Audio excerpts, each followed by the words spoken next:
Hello, everyone. I am live. I am Bobbi Rowntree Born Medium, and I am here doing my live stream. It's October 29th, Sunday.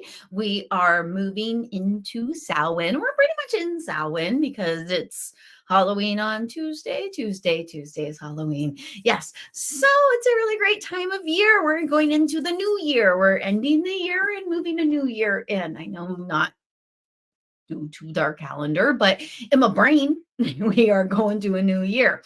So we already have some people here. Hello, Susan. I will get to you, I promise. Hello, Linda. So far, that's who I know is here. So I don't know if you noticed that. Hello, Cassandra. And I will interrupt myself to say hello to everyone as I'm talking, but I want to talk to you guys about something a little bit before we get into things.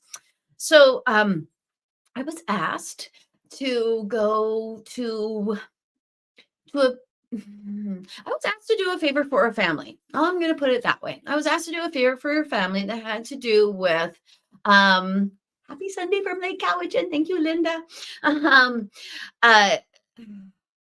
To try to find the remains of somebody. It wasn't somebody in their family, but it was somebody they felt might actually be on some property that they had just acquired. And yeah, I don't, you know what? I have contacted missing people. I have been asked to look at where missing people might be. It's a toughie because it's kind of like the past life thing. It's very difficult to go with it. It's almost like too when I do readings here with you guys, I'm always whining and complaining that sometimes when I do readings here, I can't entirely be certain of the things that I'm saying and whether or not they're right or wrong because I can't hear responses from you guys and I can't ask you questions based on the things I see because psychics don't just see everything. Maybe some do, I don't know, but it's a very much metaphoric. So you will see things that are somewhat ambiguous or that might actually require further explanations, which is one of the reasons why I say to people all the time, if it makes sense to you, that's all that matters. It doesn't matter if it makes sense to me because very often messages don't make sense to me. Well, having said all of that, I went to this land that this family owned to see if I could help them to find someone who had been missing for a very, very, very long time, who they felt might actually be buried there on their land. I think we found her, but I'm not sure due to certain factors having to do with the space in which she found her. So anywho, when I do stuff like that, when I go to find missing people and things like that, I don't like to accept payment for that because I kind of think that that's part of what I'm supposed to do for people. So anyway, this lovely family, one of the members of this family owns this great company. It's a Vancouver Island apparel company, which is why I'm wearing this sweatshirt. I'll actually move all the hair so you can see Island Island Babe. It's Van & Co. Apparel. I picked this one because it said Island Babe because I live on Vancouver Island. I like to say I'm from Vancouver Island. I'm from Winnipeg. But like so many Vancouver Islanders, I have been transported over here because there's a lot of us Winnipegians, Ontarians, those Saskatchewanites, Saskatchewanians. What are you people called? I used to be one of you. Anywho, Van & Company Apparel. This beautiful, wonderful young woman who is running this company, and she is a young, local Courtney woman who is doing it, who is doing business, who has this company here and needs support because we need to support local artisans. We need to support small businesses. We need to support each other because that is supporting each other. So this company is Island Babe. This is the awesome sweatshirt that I was gifted by this lovely young lady. Plus this big bag of stuff. Like, oh my gosh, that's what I said. Holy cow, was that ever sweet. So we got this amazing London fog candle. Take my word for it. It smells awesome. Awesome. She also gave me an amazing soy tea light candle. She also gave me a beautiful soap, and I'll tell you something about these too in a second. She also gave me these awesome stickers to stick on things, which are going to go on my computer because they match my computer. She gave me this amazing bath salts, which I am going to be taking advantage of on All Hallows Eve. That's going to be an awesome bath. One more sticker. Okay, so Van & Co. Apparel is locally screen printed clothing with water-based inks, handmade vegan soaps, and hand-poured vegan candles. How can you not support that? That's amazing. Van & Co. Now, if you want more, if you want to know more, I will actually write it down. I'll put it in the comments when we're all done. Okay, back to the video. All right. Thank you, friends. And if you have questions, just let me know. Okay. All right. I am going to say hello to some people because people were coming on and saying hello when I hadn't been saying hello to anyone yet. So here we go. Okay. Hello, Cassandra. I believe we said no. And I said hello, Susan, and I'm going to get to you I'm going to get to you first, Susan. Okie dokie. Hello, Linda. Hello, other Linda. Hello. Oh, thank you very much, Linda. And hello, Dennis. Hello, I actually think I have mispronounced your name before. Divya. I bet you it's Divya. Please let me know if I'm incorrect. I'm just going to say hello, and then I'm going to read people's questions. Okie dokie. Hello, Melissa. Hello, Fran. Hello, Chris. I said hello to you, Dennis. I said hello, Fran. Hello, Penny. Hello, Verna. And hello, Deanne. Okie dokie. And thank you for the hello back, Dennis. Alrighty then. Everybody, welcome. We are I'm going to try to cap it at 90 minutes. I'm going to try. But you know me. Okie dokie. Now, Susan, your question came in before I was even on. I saw it right away and I started seeing things, and I tried not to see things because sometimes if I see things before I'm actually engaged with the person, the things that I'm seeing will have more to do with what I have seen rather than what I am seeing. I hope that makes sense, because so often our memories or what we have been will color what the experience we're having right now and change it. Okie dokie. All right. And actually, yeah, the first thing I heard, Susan is asking about her son who passed away 3.5 years ago, and she wanted to know if he's happy. Okay, I'm supposed to say he's much better than he was before. And that could mean that he was actually unhappy when he was here, or it could just be the basic of what it is, that time here is nowhere near as fun as time on the other side, because the other side, doesn't have that whole starving, money, coal, that sort of suffering thing. So okay, better in that way, but also having reunions. And it could be that he is having reunions with family members or reunions with other people that have crossed over as well. He wants you to know about that because he wants you to know he's not alone. I think you may have actually asked for someone who was over there before, possibly your dad, to look after him when he gets there. And that is what is happening. In fact, your son tells me they're looking after you. And he might be more concerned for you than you are for him. No, I don't know that he's more concerned for you than you are for him, but his concern for you might be tantamount to your concern for him. He actually shows you as quite thin. So that could possibly mean that you are not actually taking in enough nutrients, or it could possibly mean that you are not allowing yourself enough metaphoric nutrients, like things that'll make you stronger, things that will feed your soul. Possibly from what I'm seeing from him, you could be punishing yourself in your grief, in your mourning. But that's not true. That's what I just heard. I could be misinterpreting it. I could be misinterpreting the cause, because I heard that that's not true. But that's not true that he said could also mean that if you are in fact robbing yourself of nutrients due to your grief, that you're robbing yourself of those nutrients might be for the wrong reasons. I'm trying to figure out the better way of saying it to you, because the way I'm hearing it sounds very cavalier. Sounds almost like I can say cavalier, meaning I can say whatever I want to you because the subject matter isn't that heavy or something to that effect. And it could have something to do with the way your son spoke to you or the relationship you guys had, because he's not treating you with kid gloves. He's given much love, but at the same time, he's kind of I don't want to say giving you poop, but I actually just heard giving you poop. I think he wants to be happy on that side, and he wants you to be happy on this side. It's way easier for him than it is for you. He shows you having to manufacture happiness right now.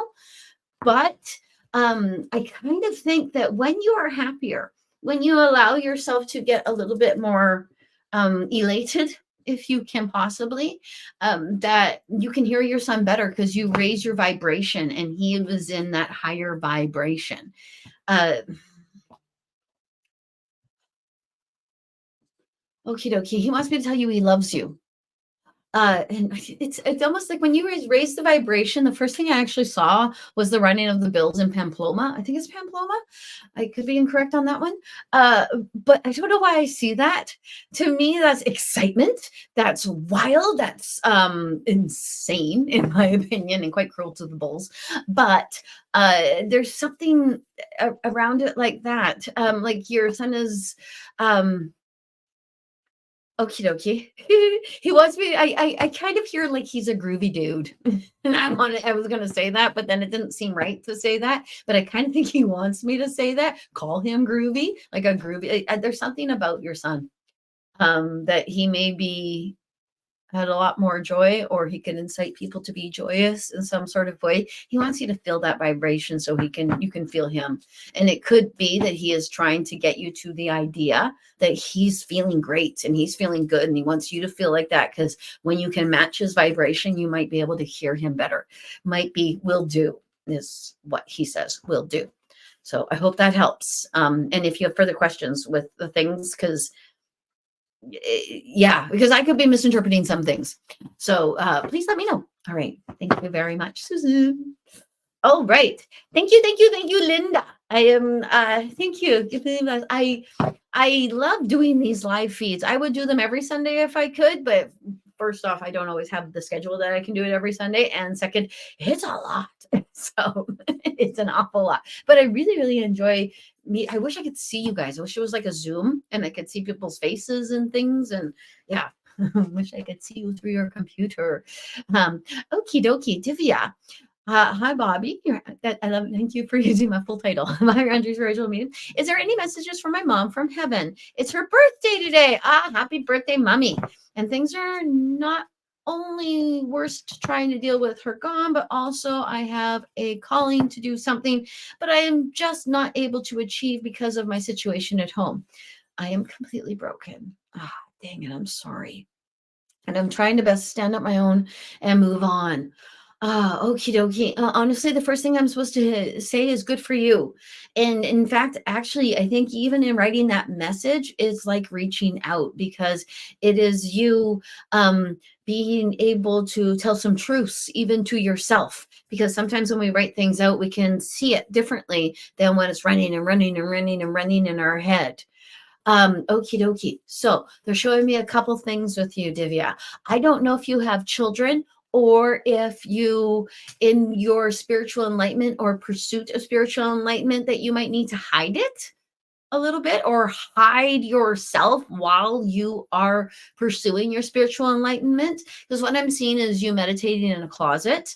I will see that with mommies a lot, because if you are a mommy, you know that the minute you sit down and look like you have nothing to do, your children are like, I have things I want you to do, because that's what it's like to be a mommy. I'm not sure what it's like to be a daddy because I am not one. I've never been one. I probably won't be one in this lifetime. So, okay. So when I see the in the closet meditation, to me, when they tell mommies to do that, it's because they need to pursue the meditation and they need to feel free to do so. Also, sometimes the closet meditation has to do with the chaos of the home. Sometimes it's actually physical chaos, like there's it's not tidy enough, or there's too much stuff to see, or things like that. I know in my house there's a lot of stuff to see. So the chaos, because I meditate in my yoga studio, which has no furniture, well, it's minimal, if any furniture. It's got the chairs for yoga, but the walls are, everything's kind of bare and it's always tidy, and that makes it easier for me to meditate. So there is a little bit of that there. I kind of see the presence of a being, a person in your household that might make it difficult for you to pursue what you need to pursue for you and to make you stronger. So they might even try to dismantle it when you do. So they want you to kind of do it on the down low. Just give yourself a little something all the time. They kind of show it like you're taking little sugar pills. I like that idea, because a sugar pill is a placebo. The placebo effect is when people believe themselves to be held by an outside source inside. So, okay, here comes your mom. Wow, okay. I don't know if maybe you may need to get out more, or maybe get out of the situation that you're in, because I do hear that from your mom. She says you need to learn from her. She says, learn from me. And it might have to do with her having a similar sort of home situation that you have, or maybe even the same home situation that you have. But she says, take it from me. I it feels very loaded when she says, take it from me. I think that it's loaded because my thinking is that quite possibly when she says, take it from me, she has walked in the shoes or similar shoes than what you're walking in at the moment. Or if, yeah, it almost feels like she wants to lend you her power. Like she wants you to take her power from her. And being that she's on the other side, you can do that without robbing her of any power whatsoever. In fact, your mommy is shoring up power on the other side. From looking at your mommy and where she is, I even would wonder if you are an indigenous person, because of where it looks as though your mother is residing, because she is in a beautiful, powerful place with a lot of love behind her, and that love is ancestral love that comes and she's throwing it all at you. Okie dokie. Okay. Taking time for yourself. When they show you, I'm not seeing you sit up, meditate. It looks like you're laying down, which a lot of Westerners do lay down to meditate, because it's difficulty on the spine, because we sit on a lot of couches. So we have some pretty weak spines out there in the Northern Hemisphere, in this where we are. Anywho, so you might need to lay down to meditate, but I actually think it has a lot to do with release, which within relax, release, let go. Let go, let go, let go. You might even also be holding on tight to something you don't need to, something that has always been there. So therefore, you hold on to it because you don't know any different. But I kind of think this is a new release, let go, allow. And to be perfectly honest, I think that's what your mom wants you to do. Because when you're laying out like this, you look very much like you're in Shavasana.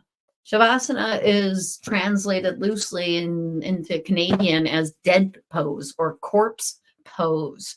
Huh. And your mom wants me to mention that because I don't know if you want to be closer to death, to be closer to your mother or the other side, or the beauty that she is experiencing. But it's almost like what she's trying to say is, if you lay out and you meditate this way in dead pose, I will be able to come because I'm dead. That's actually, and I'm sorry about how crass that is with using that word so cavalierly, but it's somewhat the way she's saying it to me. She, because you have to start on the down low to build your power. So, and she wants you to, and actually, if you're laying out, no one will notice that you're meditating. They could just think you're napping or sleeping.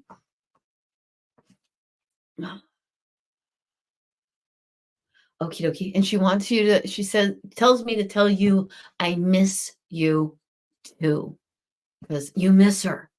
And you might have even been saying that I miss her. Because when she says I miss you too, she shows you looking up and saying, Mom, I miss you. So I think she's trying to let you know that she's listening as well. Yeah. And she's not alone. Hi from Duncan, Fran. I hope that helps, Divya. Okie dokie.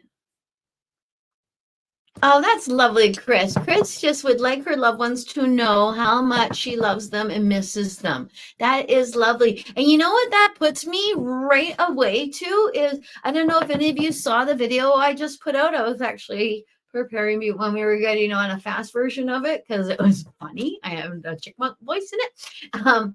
But I just put out a video on Samhain altars because we're going into Samhain or Halloween. And they're not the same thing. When I say Samhain or Halloween, that's like saying solstice or Christmas. They're so different, and they're on different dates, and they're for different periods of time. And yeah, Halloween to me is the dress up time. Okie dokie. But anyway, so I did an altar to all of those who've crossed over before me. I did like a dead person altar. And it was funny actually how many people in my head were like, I want to be on the altar. I had to knock it down to just family. I had to because there were just too many people that I could have included. I have seen a lot of deaths and I've got photographs of almost all of them, but I did it for family. And by doing that, you can do lots of things. I did my death altar right next to my Samhain altar that has offerings and things like that on it, but you could honor the people who have gone before you. You could do it just by, so no one has to know you're having a death altar. You could just honor them by lighting a black candle. That tells them that you love them and that you're sending light towards them. We always think that we need to send light towards it. I actually just heard in my head, ask them to send light to you. They're in the better place. You're in the worse place. So yeah. Anyway, well, thank you very much, Chris, for your comment, because that brings me to the death altar. Did anyone do a death altar? Did anyone do a Samhain altar? Would you do a death altar? Would you do a Samhain altar? Let me know. I want to know. This is where it would be great if we had raised hands, that sort of thing. Okie dokie. Dennis, will my finances improve soon? Yes, excellent. Okie dokie. It's an excellent question. Okie dokie. The first thing I heard, and you might want to slap me for saying this, if you tell them to. Now, I know what they mean by that. I don't know if you know what they mean by that. I think you know what they mean by that because we've talked enough times. If you tell them to, that means you got to tell money to be with you. You got to tell money you have a wonderful place for it. And for you, especially right now, one of the things I'm seeing when I meditate sometimes, and actually I use meditations to manifest money. I will sit and open up my root chakra, and then I'll take my root chakra and I'll ribbon it up through my body. And I got this idea from Sanaya Roman, and I was sent on to Creating Money. That's the book that she wrote, Sanaya Roman, Creating Money. And my friend Kristen Jacqueline is the one who actually shoved me towards that, because Kristen has always been very good at shoving me towards things I need to know. Very good at that. So anywho, so I started doing that, ribboning up the root chakra all the way to my crown, and then I would allow a tree to grow out of my crown, and money would grow off the tree and fall into my lap, which my children would come and steal. For you, I am seeing the thing that I have a tendency to do now. Is sometimes it just happens this way. Just actually even opening up my root chakra, sometimes what I will see is myself sitting in a big nest of money. And it's always the representation of money as money being green, which is odd for a Canuck, because we only got 20s that are green. Everything else is a pretty color. But what you can do is actually, and I kind of see it with you 50s. I don't know why. I don't know. Is it Diefenbaker Baker in the 50? Who's on the 50? See how many 50s were in my life? So you could see yourself in a little bed of the pink because the root chakra is red. So see yourself in a big nest of money, and don't worry about where it's going to come from. Don't worry about how it's going to come to you. Just know it is. just believe very strongly that you have good works and good things to do, and you need a nest of money so that can come to you. You also, yeah, there's movement too, because it might be that you want to move westward. It might not mean all the way west, like to British Columbia. It might just mean west from where you are, but it's an energy thing too. That's weird. That's kind of weird. Because okay, so if I have a bad night's sleep, like don't sleep, I change the sheets the next day. Erin Lee is the one who told me to do that, and it's true. It works. It actually changes the energy, and I have a better night's sleep on the new sheets. Could be because it's new sheets, I have a better night's sleep, but it also could be that actually there was some unhappy energy within those sheets because I didn't sleep the night before, and that's what caused it. Blah blah blah. So they're actually showing me that when it comes to your home, you might want to walk around your home and clear it a little bit. Give it, um, they even show you walking around your yard saying, money comes to me easily, money comes to me readily, and money comes to me in abundance. Something like that. Believe it to be true. Because there's something about because we can create that energy. We can create I am guilty of it myself, where I will say stuff about money. I don't have enough money. I'm broke. I will never be able to afford that. Stuff like that. That kind of talking will actually create that energy for you. So you don't really want to talk that way. So it could be that this positive talking that they're telling you to do, they actually show you like you're walking around your yard. It's very strange. Like you have to change the energy of your yard. Yeah, just say the things that come to my head. So you might want to try that, because there might be a lot of chaotic energy there that makes it so that you don't know where to focus. And this will focus it in that kind of way.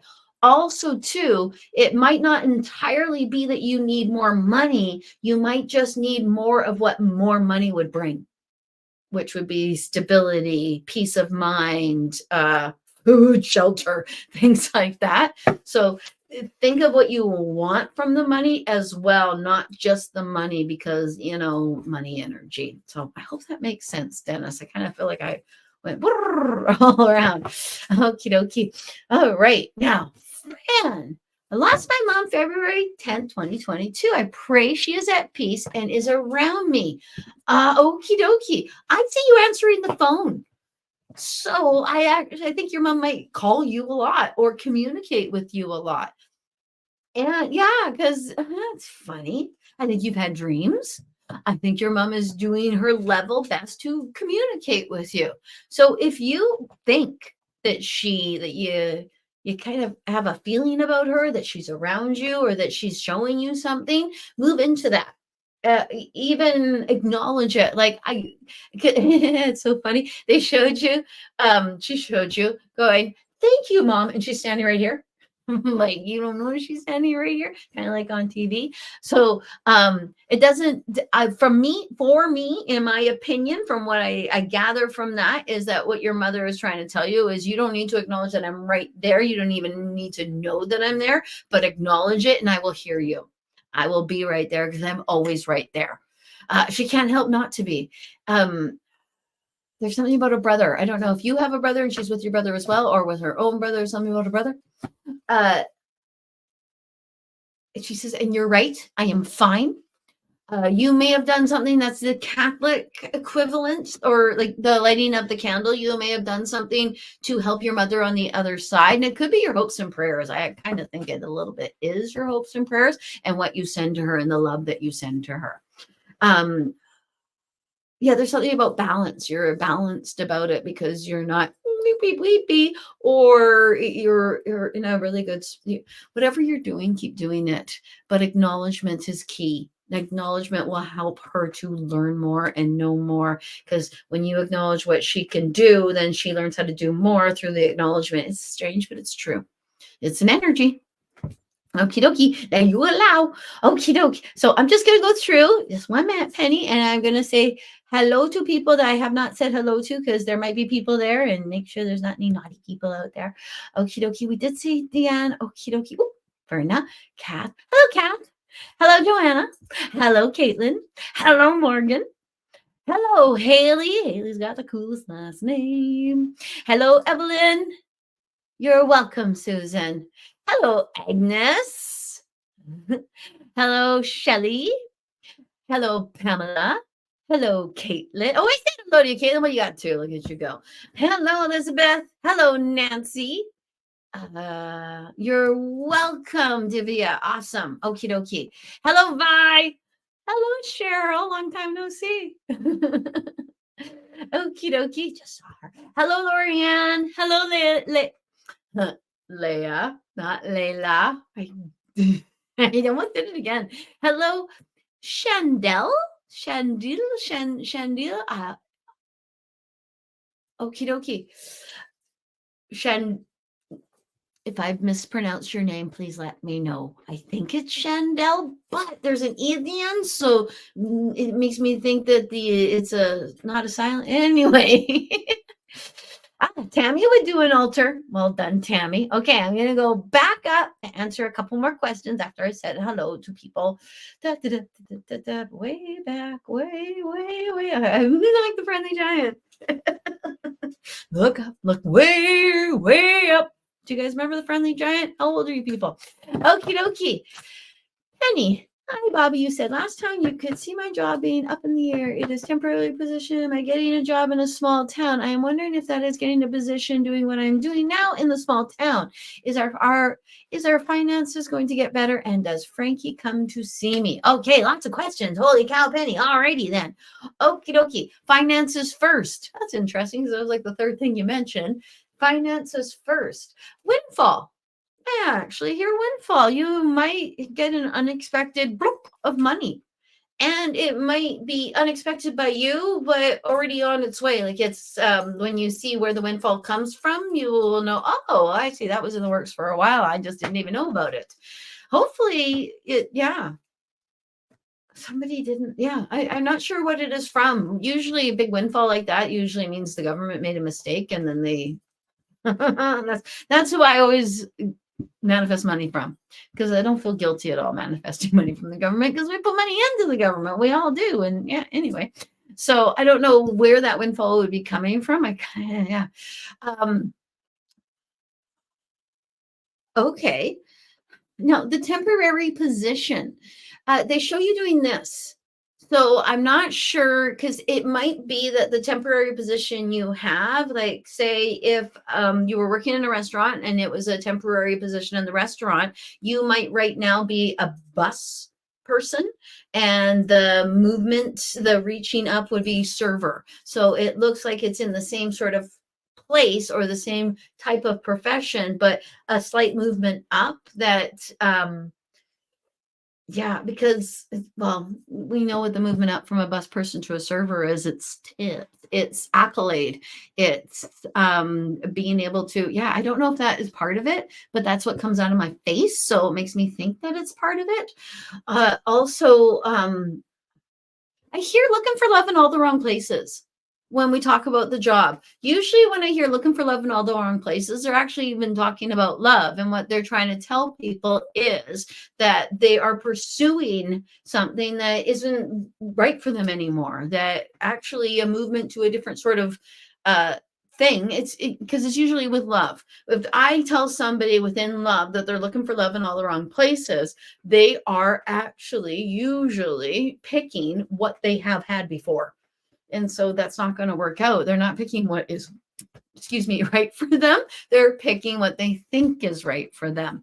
I think that's what it is with your job too. There might be more that you can do, something that's a little bit higher. You might be settling for something because that's what you usually do. So therefore you're going to, but there might be something that you don't realize falls within your wheelhouse of what you already do that you weren't aware was very similar. That was cryptic as heck, wasn't it? Holy cow. Frankie. That's on there? Yeah, it's Frankie. Well done, Frankie. I'm supposed to say it like this. That's Frankie. Come and say you. Like, duh.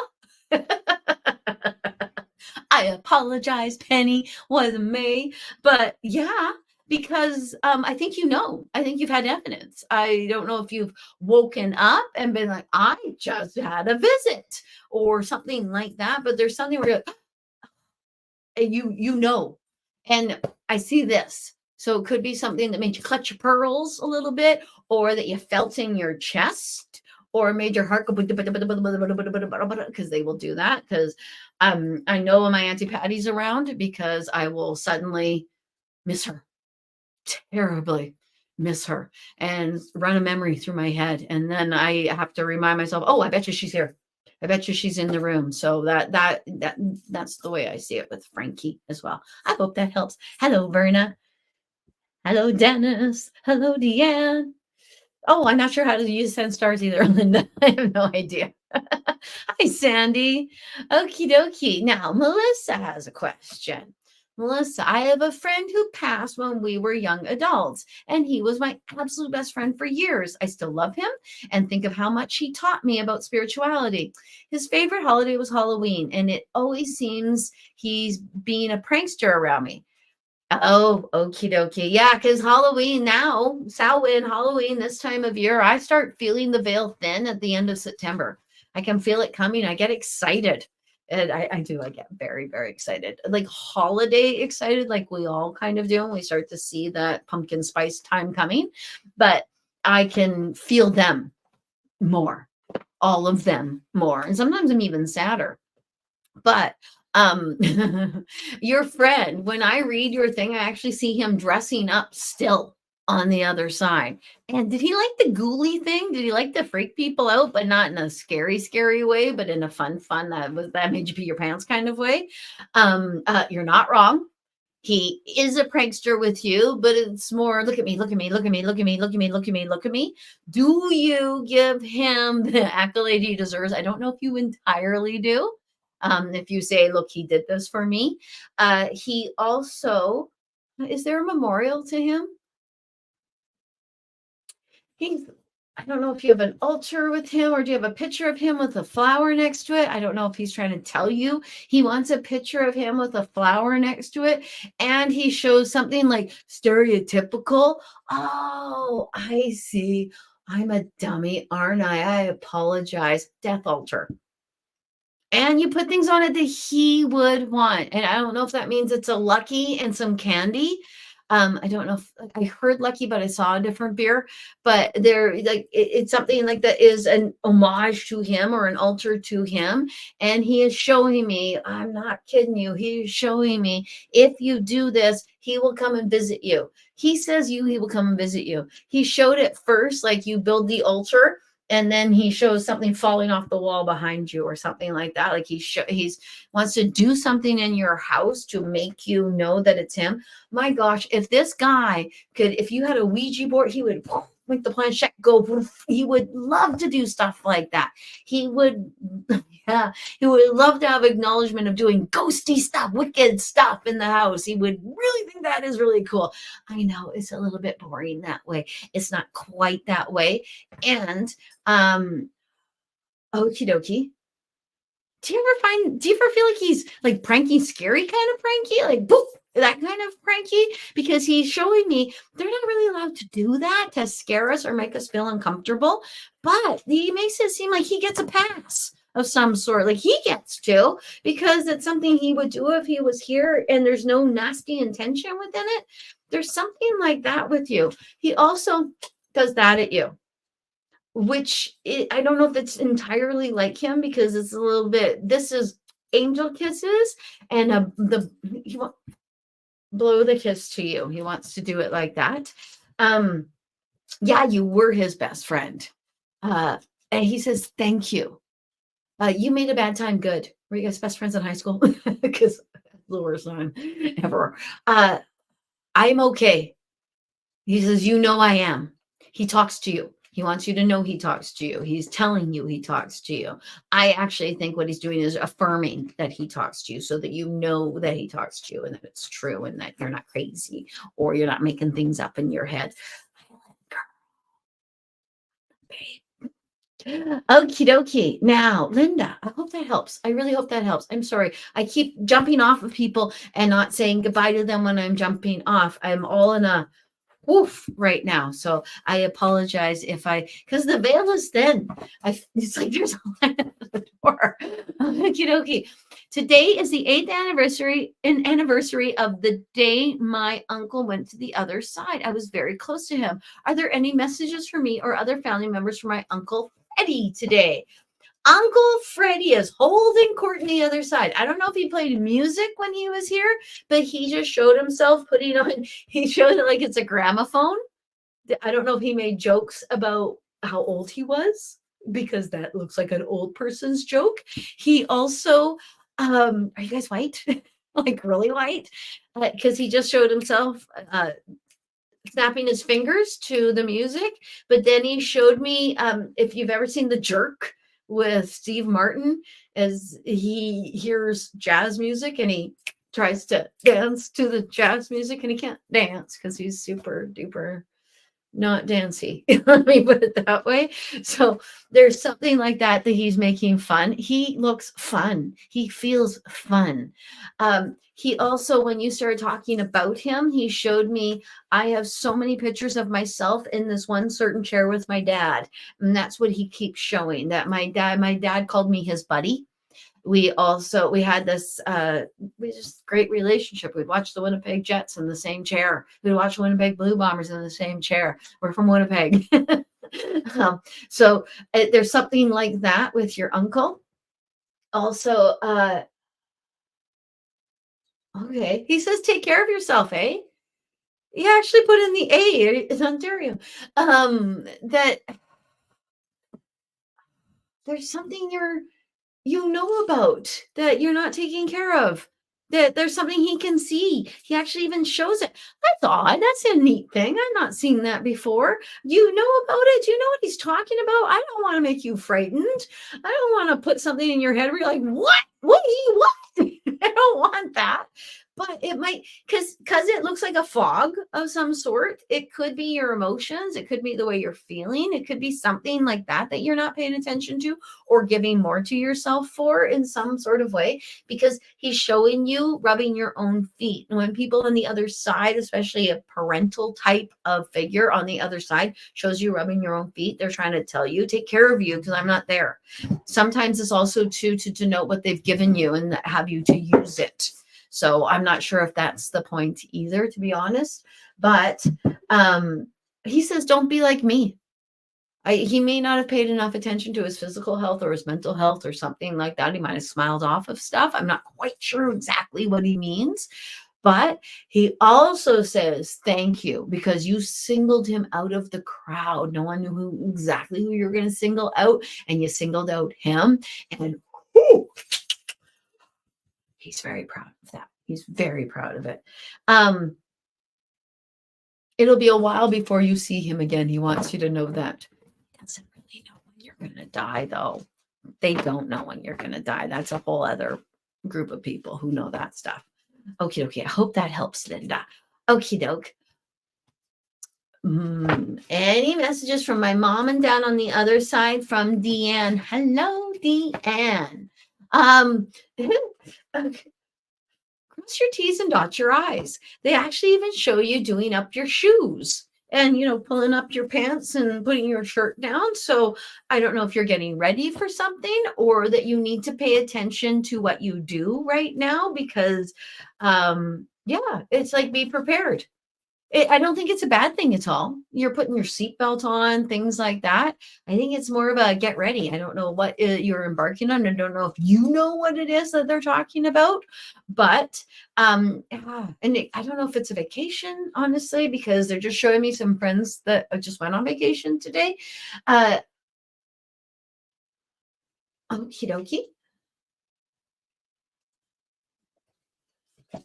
I don't understand. understand that. They're showing you in your breakfast ritual. I don't understand why they're showing you. They could be just trying to show me that they're with you a lot. I am watching you have it looks like your morning coffee or your morning tea, and you're eating something and you're sitting in a little nook. And I don't know if this is an actual thing that goes on in your life right now, or if they're showing you something that could be coming in some sort of way. And that is why we're getting ready for everything and crossing our T's and dotting our I's. I don't know if it's because when I saw the crossing our T's, dotting our I's, I thought, oh, okay, are we talking about a legal document of some sort? And then they show you in the breakfast nook. My brain immediately goes to you're buying a house, or you need, or you're going on a vacation where there'll be a little bread. I'm not sure, but they want you to be ready for it. They also want you to know, and this is very much being led by your mother, that they love you. Oh, again, what are you eating? Because there's something you're putting in your mouth. There's something that you're consuming. Either that or you need to consume something, but they're noticing it. They're making note of it. It's very, very cryptic. I hope it makes some sort of sense to you, because it makes very little sense to me. The thing you're also eating too is whitish. It reminds me of the biscuit that they give you in communion. They put on the tongue, which I've only ever seen on TV. So yeah. Anyway, it's like the wafer. It's like the wafer of Christ, which to me, anyone out there Catholic, I do believe they eat the body of Christ to allow Christ to be in them, and then they drink the blood with the wine, I believe. So yeah, I don't know that your parents, though, are talking about it in a heavy duty spiritual way as much as they're talking about it in everyday life kind of way. In that maybe you need to eat something that you're not eating, or I need explanation, Deanne. I really do. I hope that it actually completely makes sense to you when you're talking back at me at your computer and going, oh, no. You kind of got it, but it's not right. Blah, blah, blah. So if that's not the case, please let me know, and I will dig a little deeper or try to get clarity on it. So, okie dokie.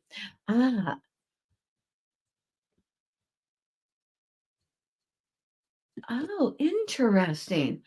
How is my brother really doing? Randy's is on this side and has not passed over, but has Waldenstrom blood cancer. I've never even heard of this. Okie dokie.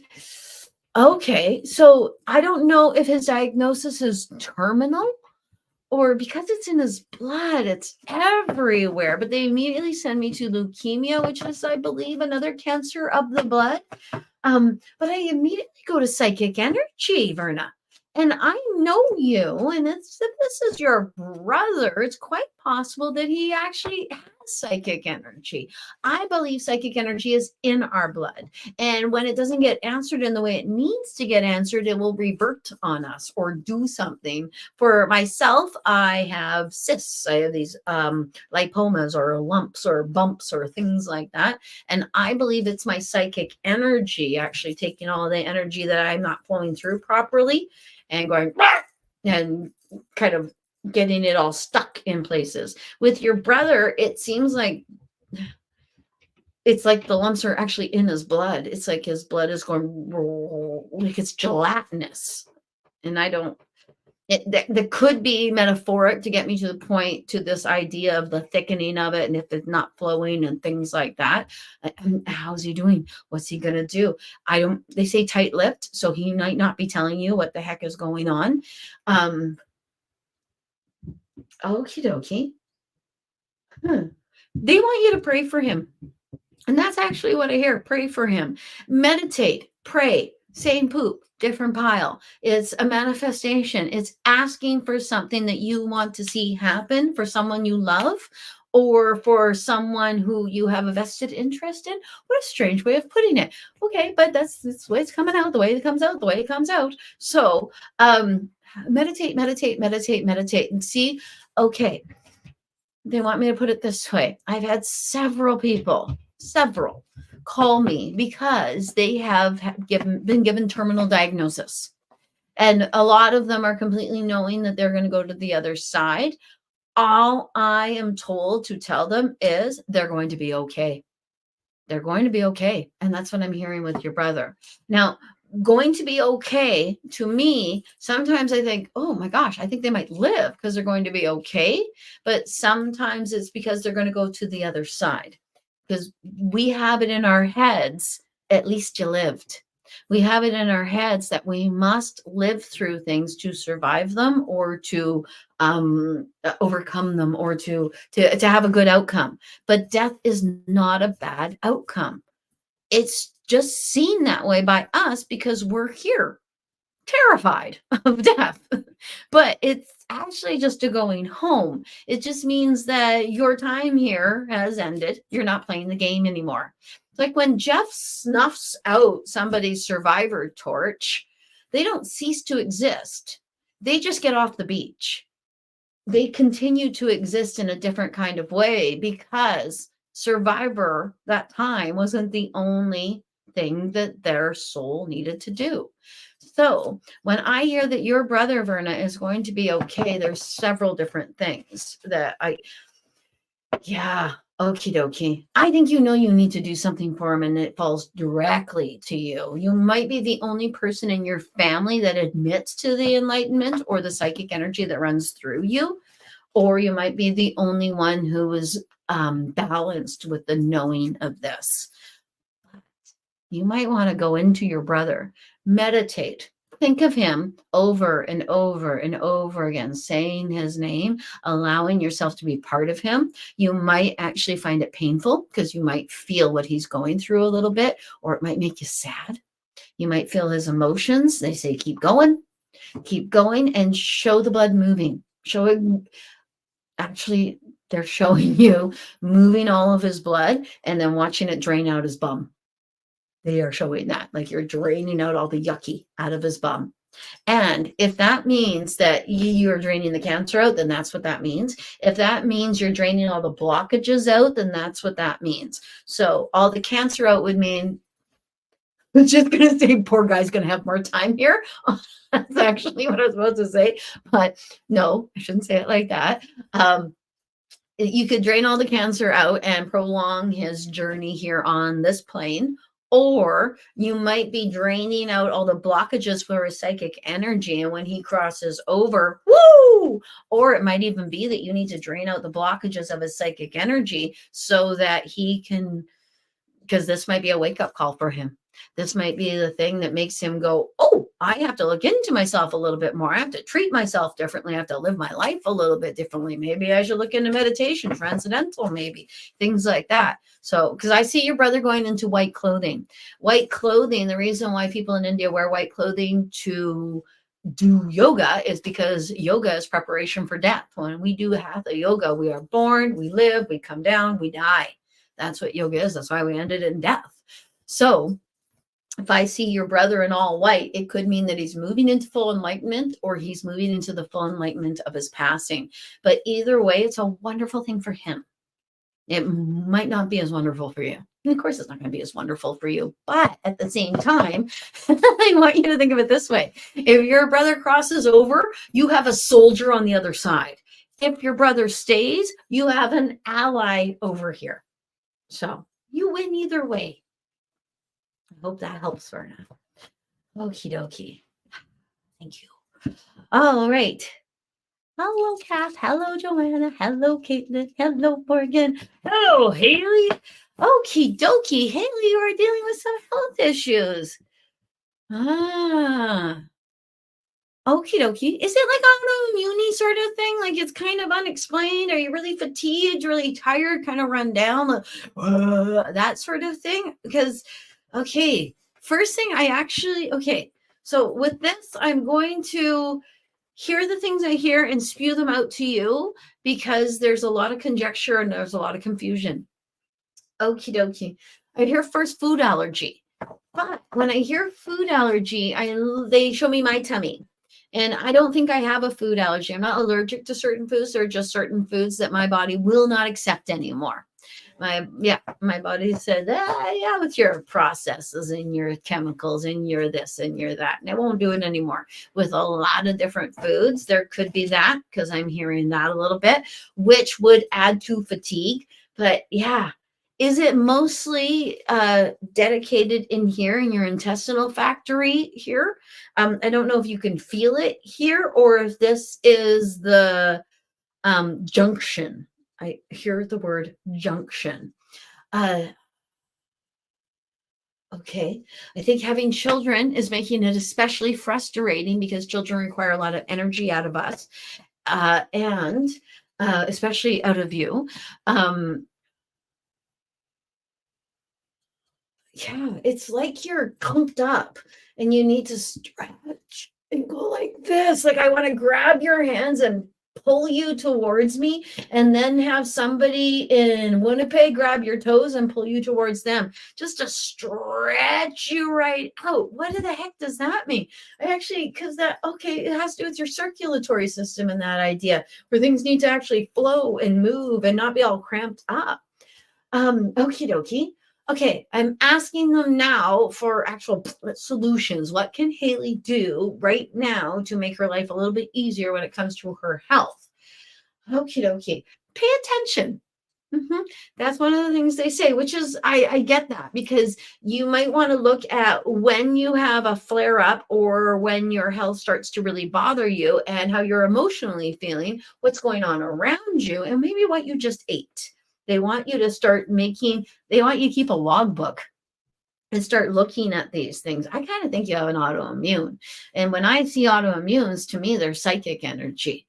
It's like you were moving your psychic energy, you're doing this, and all of a sudden you stop, and all of a sudden your body will say, hey, you stopped. We were moving some energy around and you stopped. And now I don't know what to do, because your body tells you what this little baby is missing.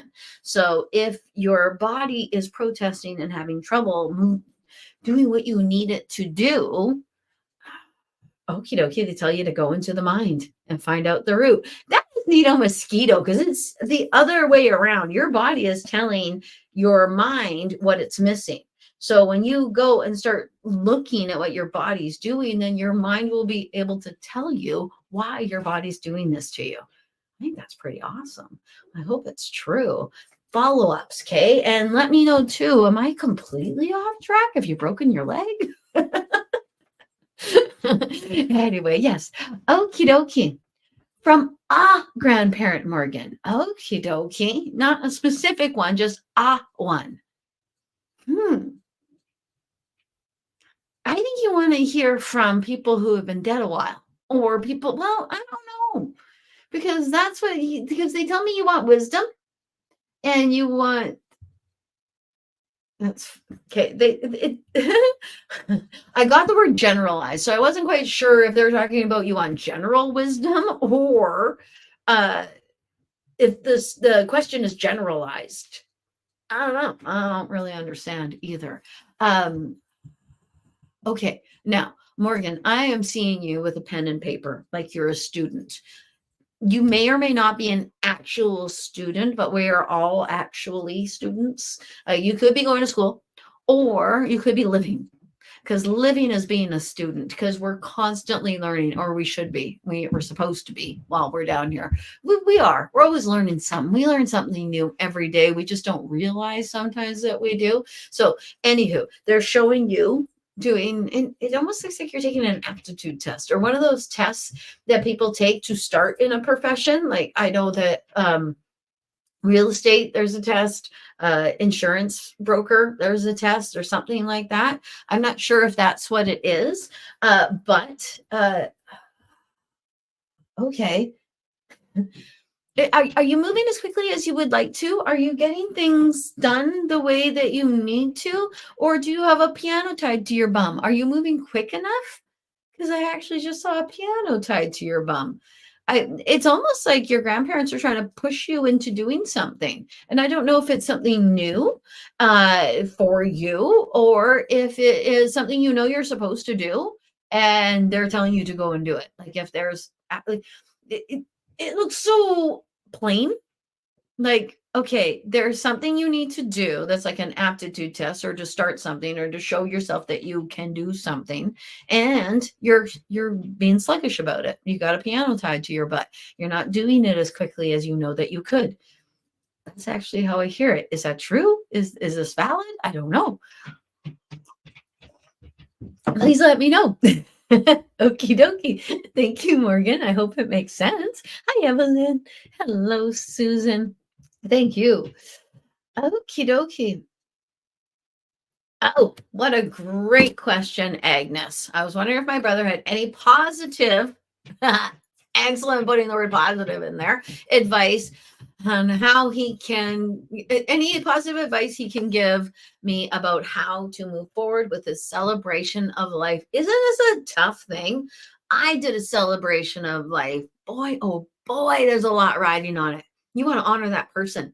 You want to make it so that that person will go, yes, that's exactly what it would do. That's how I would want you to celebrate me. But what I hear from your brother is that this is for you. The celebration of life is to commemorate him. Do you have a lot of pictures of him?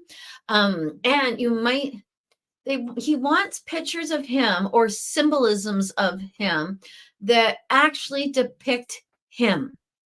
He is showing me bad pictures.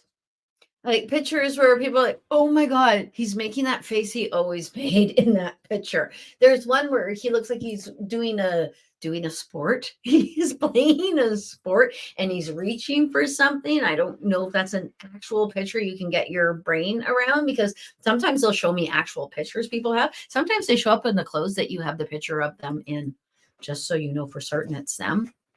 Anywho, he shows me that. He shows me people walking in, and he shows pictures all as people are walking in. I don't know if you're actually having his celebration of life in a longhouse, but it might be that he tells me longhouse to get me to the idea that you might want to have your celebration of life in somewhere that is sacred to you or means something to you or means something to your family, your culture, your people, something like that, because that's what a longhouse would mean to, well, not to me personally, but in my mind, what a longhouse means. I see that as a sacred place. Okie dokie. You need to smudge for him too. We're on a theme. We're on an Indigenous theme. And okie dokie. All right. He has access in my brain. I think he's funny. And I think that he wants it to be fun. I think he wants it to be funny because he wants it to be for you guys. Because I think the way he died sucks. And it pisses him off too. And he would like to make it more about a party about him than about the way he passed or the fact that he did pass and things like that. He would like it to be about a party about him. I don't know if there's any sort of political thing about the way he passed away. Like an OD would be like a political thing. If you were to start to shine a light on the horrificness of the amount of ODs we have now, it's absolutely staggering. But there's something like that where he wants you to keep it light because spending time with him is hard. There is something on his chest. It is not great. It is just not great. He's okay. He's happy, but he feels really bad. He feels left behind. He left stuff behind. Stop. Okay.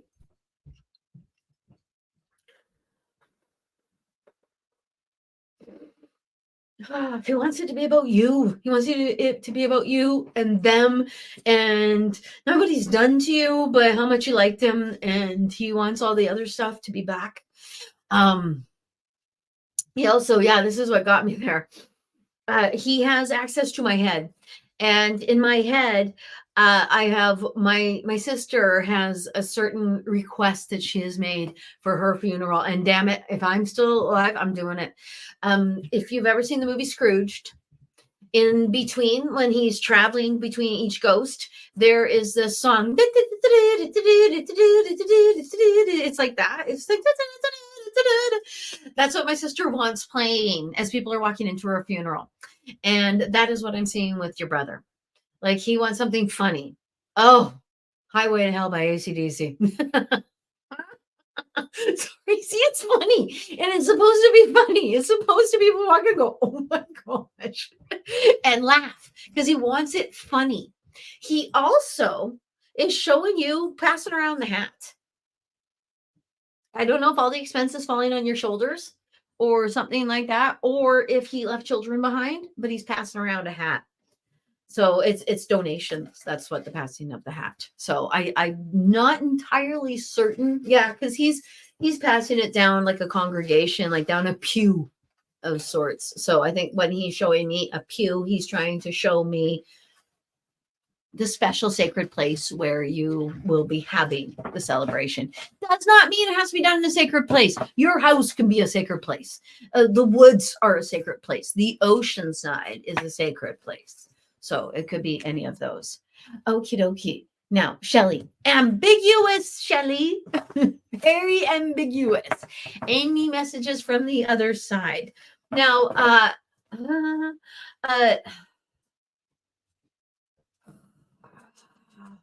think I see your sister's name, but I'm not entirely sure because, I get things mixed up, especially when it comes to things that were said during readings and then come in. Oh, I can see your beautiful little face. I can hear your voice in my head, actually, too. Okie dokie. I think I'm seeing and hearing those things because, oh, man.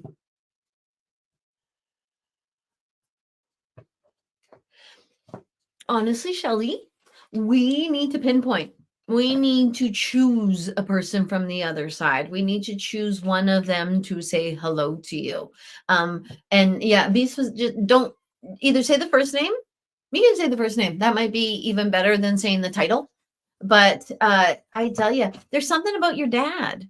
And as far as I know, your dad is with us. So that makes it confusing for me because I see Vi and I see your dad, and I'm not entirely certain what that means. I also, that's very strange. Okie dokie. All right. I'm just going to say this because it's really weird and I'm kind of odd about it. They're showing a coffin. Coffin usually symbolizes newly passing, or a coffin will symbolize this is a person who, at their celebration of life, their funeral, whatever commemoration was done for them, you may have spoken, or you may have organized it, or something to that effect. So I'm seeing you walk behind the coffin and you take off your shoes. I don't know. It's very confusing. That can mean so many different things. Taking off your shoes, to me, immediately means grounding. And it could be that you have recently lost somebody and you need to ground. You need to feel like you are rooted, like you are strong, like you can stand up. And I don't know if it's your father who crossed over, or maybe you need to talk to your dad. But the title dad is rah, rah in my head. So I'm not even sure why. I thought for certain your dad was with us, but I could be incorrect. And okay, clarification, please. What I have said, I hope that helps. And if that does not help, if you're like, what the heck are you talking about, Bobbi? Right. What the heck are you talking about? Don't write that because I'll get confused even further. Just, yeah. Okay. I hope that makes sense. Okie dokie. Hello, Pamela. On this beautiful day 2 weeks ago, how long before he is ready to make the move here? Absolutely. Okie dokie. I kind of hear no time at all. ASAP. Okie dokie. I used to always tell my yoga students when we were doing poses that they couldn't quite get, I'd say, you'll get it by Christmas. And I heard you'll get it by Christmas. Make a plan. And you might want to make a plan for a neutral space, a neutral territory. And everybody else be damned. Screw them. That's what I'm supposed to tell you. Screw them. It doesn't matter either way. Follow your heart and then follow his. Yes, and actually I'm excited for you. That's what I'm hearing to say. So that was what I am going to say. And I agree with the sentiment. Okie dokie. All right. Yeah. It really won't be much longer now, but it looks like it's mid-November. But when it comes to a time like that, free will, and halfway. Meet me halfway. Isn't there a song in the 80s? Across the sky. Okie dokie. Specifically from Grandpa. Okie dokie, Caitlin.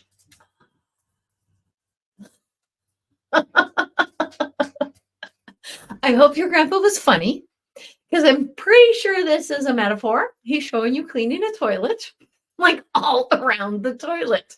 And honestly, I kind of hear clean your shit up. I think he's trying to be funny, clean your shit up, but it might also be that he's telling you clean your shit up. Okie dokie.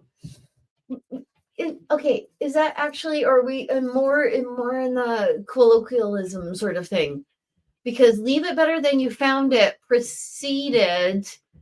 Yeah.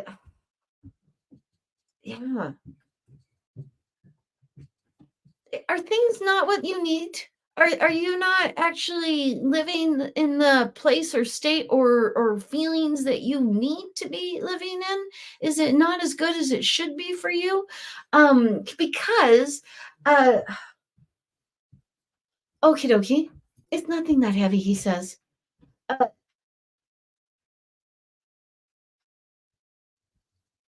Okie dokie. Okay, he says, I just want you to know that I'm here with you, and it's up to you. I think what he's meaning by that, I'm here with you and it's up to you, is that what he's trying to let you know is that you got to do some stuff like clean up all around the toilet. I think that's metaphoric, unless you have a dirty ass toilet. I'm pretty sure that's metaphoric. Like clean your poop up, clean up where you poop, and because it's part of the whole don't poop where you eat sort of idea. There's something about allowing, and I'm not entirely sure. I'm just double checking. Doesn't mean actual poop. I don't think he means actual poop. I think he means metaphoric poop, like the way we use the word poop or shit in that same sort of way, where it can be used to amalgamate or describe a situation or a bunch of stuff or things like that. So, uh, uh, uh, okay, he's showing you speaking. Yeah, I really think that there's a situation that you have more control over than you think, and he's telling you to take control of it. Because that actually might be what he would tell you to do if he was still with you, and he might say, "Okay, let's go do this," and pull up his pants and head on the way. So I hope that makes sense in the way that it's being said. And honestly, for 5 seconds, back to you, Pamela. People are happy for you, very happy for you, and I want you to know that. Okie dokie. Okie dokie, Nancy, you're not wrong and you're not alone. That's what I'm being told. And does it strike you funny that they hang out together? It strikes your husband funny that they hang out together. He actually even shows, like when you can't get something off your fingers. Like you can't shake your mom. She's right there. And because they both have a vested interest in you. And the veil is thinner. You are feeling them today. I kind of think you might want to do an offering. It's weird how what the offering they show you doing a salt offering. Are you Christian? So I use salt, but I use salt to clear bad energy and things like that. Like I will take a whole basket full of little bags of salt with me when I go get rid of ghosts in a house. So it seems it's strange that you put a grain of salt because, well, yeah, it used to be you give someone salt. That's why we used to throw salt to people during a wedding, because that has to do with abundance and food and things like that. That's actually why we throw salt. For that same sort of reason, I think you used to give people salt as well. There's something like that they want you to do. They want you to do a bit of a death altar. You might already have one. You might actually have their 2 pictures on a mantle and candles around there and such. So put things that you would like them to have within that. Stuff, especially for him, stuff, especially for her. With your mom, it actually might be a sweater. And with your husband, it might be food, because that's what I'm seeing. I'm seeing your mother, you put a sweater, maybe I'll put a sweater on your fireplace. And with your husband, I see the apple candle that I used in my Samhain video to represent food. It's actually a candle, not a apple in that video. I don't know if I mentioned that in the video, but yeah, because you can't, well, you could put an apple up there and it wouldn't rot after that amount of time, because the Samhain altar is going to come down November 5th, Guy Fawkes Day. Okie dokie. Is it the 5th of November, the 4th of November? Remember the 4th of November or 5th of November? Any Brits out there? Okie dokie. So I hope that helps, Nancy. Okie dokie. Going on down. Elizabeth. Okie dokie. I actually heard you said husband first. Like, you said his name, so he's gonna come to the front of the line. He's not gonna let in your grandpa or your dad or your mom get through. He's gonna talk to you. There's something about Christmas. I don't know if this is your first Christmas without him and you're going to be having the tree by yourself this Christmas, or if it's the first one you're going to have a Christmas tree after his passing, or if there's just something special about your Christmas tree. He's showing it naked at the moment. It is just a tree in your house. Was he in charge of the Christmas tree? Did he bring the tree in and do the lights part of it or something like that? And then you would do the prettier part of it? Or there's something about the Christmas tree or a tree, and I don't completely understand it. But it's naked. It reminds me of the types of trees we use as Christmas trees, but it doesn't have any decoration or anything on it. So I'm not quite sure what to do with that, because they're purposely making it very green, very undecorated, but it does look like it's in the living room like we do with the Christmas tree or celebration. He could be symbolizing the way your Christmas is now, since he's gone, that it might be barren of things or not as decorated. I'm not entirely sure what he means, but I'm supposed to tell you he loves you. He says, I love you. And he says, I always will.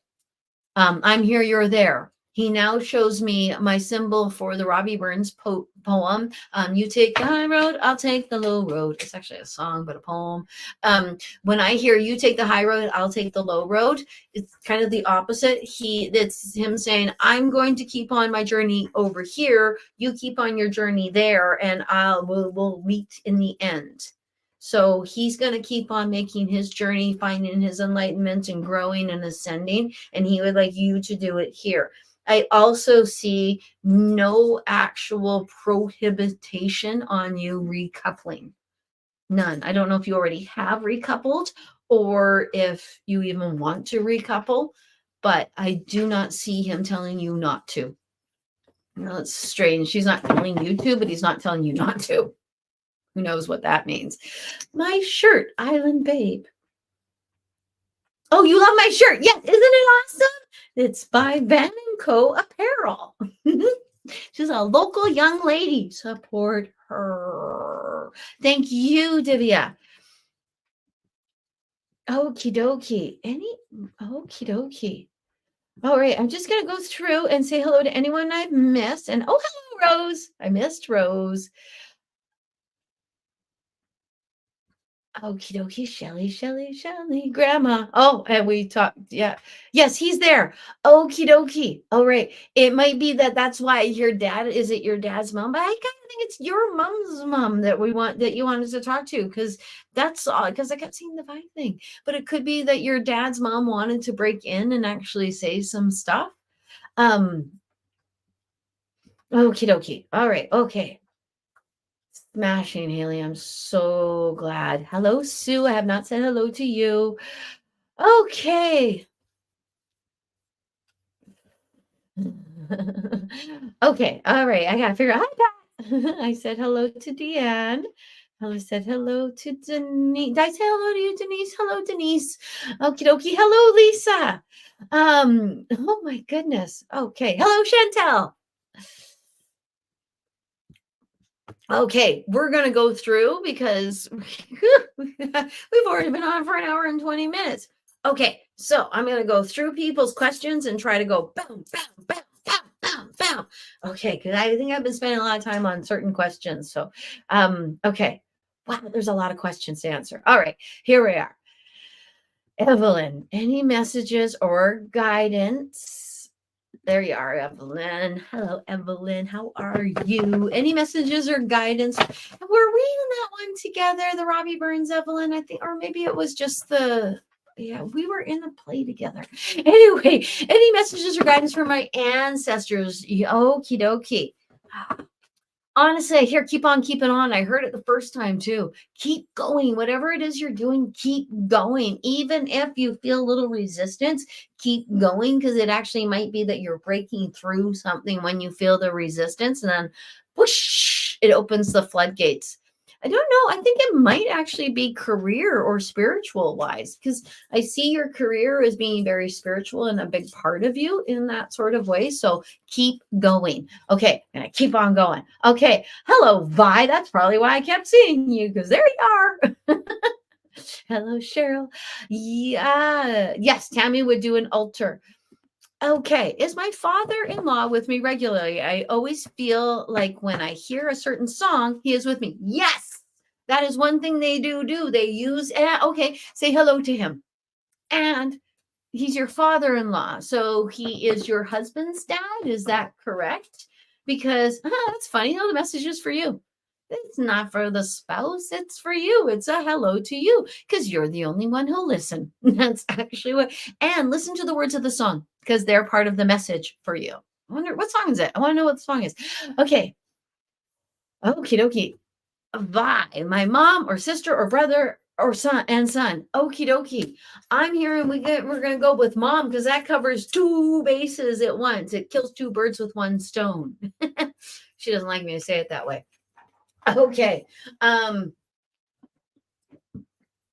Very basic stuff I'm just going to start it off with this. I'm all right. I'm fine. And yes, that is me. And she hides things on you. She hides things on you. She says hello to you. She might stand at the end of your bed when you sleep, or that might be Shelly actually.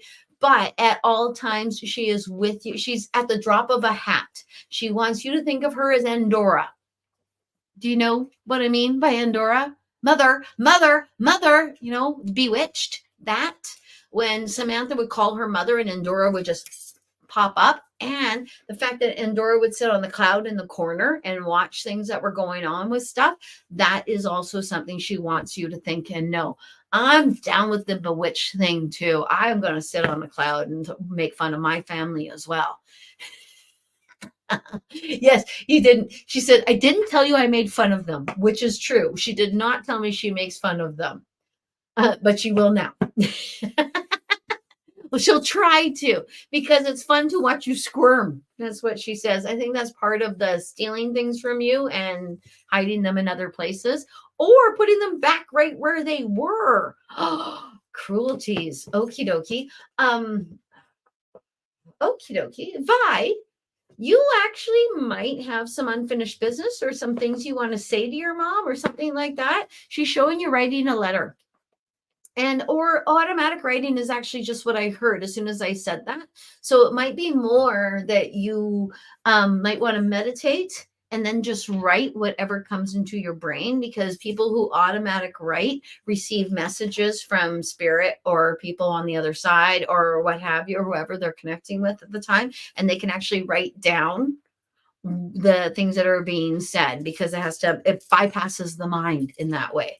This is why when someone asks me a question, I say, okay, the first thing that pops in my mind, because the second thing that goes into my mind goes through the rigmarole of the Bobbi brain, and it will be tainted with Bobbiness. So the first thing that goes in my mind goes and surfs over my logical brain, which will change it and make it into different things, because I have to make it into things that make sense to me. I hope that makes sense to you.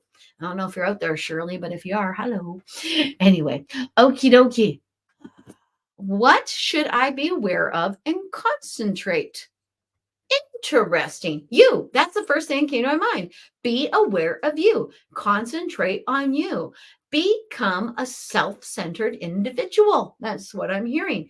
Now, when I say self-centered, I actually see this as a positive. A person who is self-centered is a person who can center within themselves and knows what their needs are. Therefore, they're not infringing on the needs of others. A selfish person will want everything for themselves. Self-centered to me is a person, just to me, a person who actually knows who they are and they want you to be self-centered. I am seeing yoga, I'm seeing meditation and self-exploration in different kinds of ways, because there are so many different needle mosquito modalities out there that you might not have seen before. Also, are you going on vacation? Because if not, you might want to. Because yeah. What are you saving it for? That's what I hear. Ah, mom. I get it. Yeah, that makes perfect sense. Mom, mom, mom, mom, mom, mom, mom. Uh, okie dokie. That's neat. I like that. You spending time with mom is being self-centered because it makes you happy. It makes you feel so good. It makes you feel balanced. It makes you feel like you're doing the thing you need to do. So just keep doing everything that makes you happy. Why not? You don't need to do it any other way. And when I see you doing that, I see your grandchildren as a big part of that, a big part of the people who are learning from watching you love you. I hope that makes sense. Okie dokie. Oh, okie dokie. Hi, Leah. Okay. My husband is with me. Any messages from our sweet girl for him? Okay. I immediately, huh. Okie dokie. I hear daddy. I hear so much daddy. Oh, daddy, daddy, daddy, daddy, daddy, daddy, daddy. Like, I'm so excited that it's daddy. I'm so excited to hear daddy. I want to run to daddy. Oh my gosh. Okay. Oh,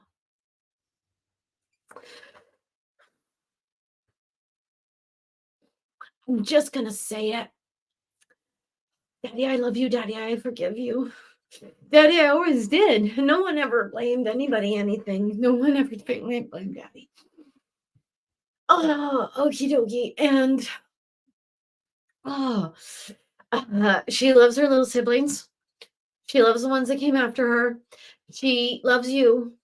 She wants you to do things for you because every time you're happy, you can hear her better. And it's easier for her to be around you. When your chest doesn't feel tight, when it feels like it's woo, woo, and happy, then it's easier for her to want to hang out with you, to be around you. When it tight, tight, tight, tight, tight, she can't get to you. I don't know if you have anxiety attacks. That's what the tight, tight, tight reminds me of, is that, oh God, oh, the pain, the pain, the pain.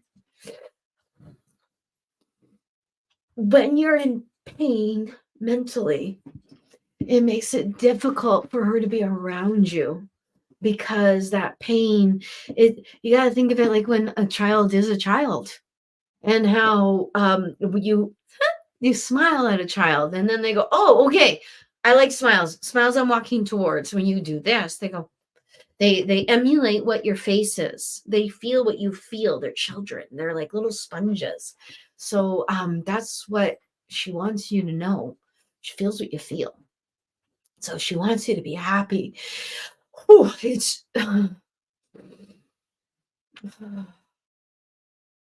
she wants you to feel better, daddy. She wants you to feel better, daddy. And she means that in such a way where, like, if she was here, she would bring you pictures that she's drawn for you of you and her in the sun shining, or she would bring you a glass of milk because milk makes you feel better. And or she would find a cookie and she would give you a cookie because cookies are always good too. Oh, and she would also ask mommy. Okay. She says, I want you to feel better, daddy. Okay. I'm going to let her leave me. She go break me.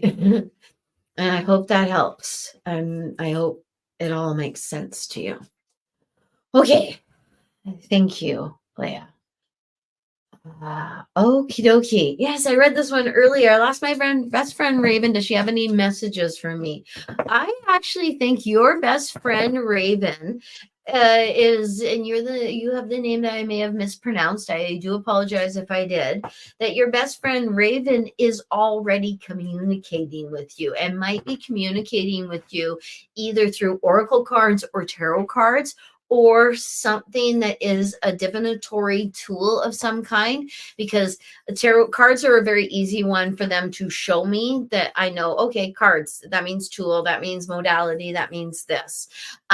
Also, Raven says, I love you too. You may have been saying, I love you, I'm sorry you're gone, blah, blah, blah. And she's saying, I love you too. She's answering that call. She also might be blowing on the back of your neck, or squeezing the back of your neck, or doing something so you're like, woo, like that, because she wants you to know how cool it is, how cool she is now, how she's like got magical powers and all those sorts of things. And use me, she says. She wants you to use her in a way.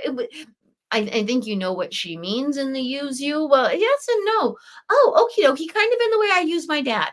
My dad, having been on the other side as long as he has been, there have actually been times when I have gotten my dad to go get other dads when I'm doing a reading, because he's got that dad energy going on. He'll go get people and bring people in and stuff like that. So I also think she wants you to use her in a way that she can see the mysteries that you're concerned with. Those are the words that I get, concerned with. There's something about mom. I don't know if it's her mom or your mom. I would assume that it's her mom. If it's your mom, it's seek help within your mom. But if it's her mom, I think it's actually help her mommy. Because I see the leaning of each other on each other. So that's why it could be her mom or it could be your mom, because it's ambiguous. Again, she loves you. She wants you to know she loves you.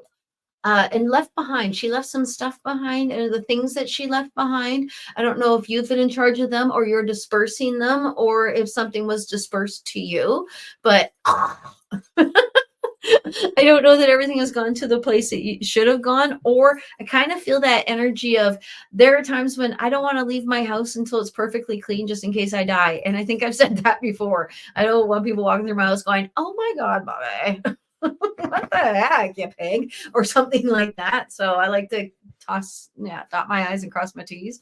So, I'll leave something undone. It'll be like the worst day of my, like, I'll just have upheavaled everything, and then they'll take me and they'll think, So there's something like that with her things. I hope that makes sense. Oh, Chandel, correct. Okay, thank you. I see right below, silly me. Okie dokie. Hello, Ruth. How are you? Okay, Wendy. Oh, and the cards for me in the near future. Yes, absolutely. In fact, Wendy, when I see that you've been laid off from this job, I can see it as it's an opportunity. And honestly, if there's something that you've been wanting to do, but you've just been too busy to do it right away, because you're going to be busy again in no time whatsoever. This is just a small little lull, if you will allow. Like, honestly, I don't know if you've already applied for your EI benefits, but you might want to do that and then start doing something crafty or something creative that you were doing. But because I actually think the job you love is coming back again, because the job loves you right back. It's what you do, but it shows like they show it like my husband's job. My husband's job can be seasonal or can be not. Like, he can be told, okay, you're not working anymore for a few months, but then get called the next week because something changed. It's the weather changed. My husband works outside. So yeah, it's something like that with you. So, okay, down in the dumps. You might be down in the dumps about it, because I wasn't quite sure, because they said down in the dumps, but don't let yourself get down in the dumps. Please don't let yourself get down in the dumps. Once we get down in the dumps, that's where our lives go, into the dumps. So, because when you start feeling bad about things and about yourself, the universe is like, oh, is that what we want? Okay, off we go. Well, put you right in the ditch. So there's something about you being that don't be down in the dumps. Just go the dumps. I'm sure you don't work at the dump. That's not your dream job, but maybe it is. Maybe the dump is your dream job. But who knows? Trash collecting is pretty cool. I wouldn't mind going. Anyway, there's something like that. They say, so hold on, do it, whatever it is that you were going to do when you had the time to do it, do that right now, because you won't have the time to do it for very much longer, I think. So that's good news. Okie dokie. That's funny. Do you know if I will quit work and move in 2024? I think you will move in 2024, but I don't, it's not that you won't quit work. I think that you will just, I think you like to work, or you might need to work, or there's something like that. And I don't think of it in a financial sort of way. I don't know if I could ever retire because my work is so me. It's such a part of me, and I don't want my brain to melt. So yeah, the move for sure. I can see. Hello, Christine. How are you? Okie dokie. Shelley would like to say hi to everyone that she misses in heaven. And yes.